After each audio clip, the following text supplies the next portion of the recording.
নুন সাকিনের ইজহার। ইজহার অর্থ স্পষ্ট করে পড়া। ইজহারের 6 হরফ।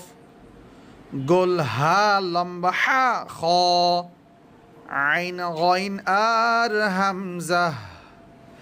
নুন সাকিন অথবা তানউইনের বামে যদি এইসব হরফ পাওয়া যায়, নুন সাকিন অথবা তানউইনকে সেসব জায়গায় গুন্না ছাড়া স্পষ্ট করে পড়তে হয়।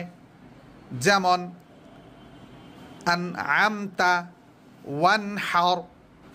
নুন সাকিনের ইজহার বলো তো, নুন সাকিনের ইজহার। ইজহার অর্থ স্পষ্ট করে পড়া। ইজহারের 6 হরফ।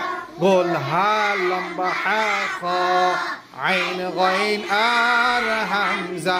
নুন সাকিন অথবা তানউইনের বামে যদি এইসব হরফ পাওয়া যায়, নুন সাকিন অথবা তানউইনকে সেসব জায়গায় গুন্না ছাড়া স্পষ্ট করে পড়তে হয়।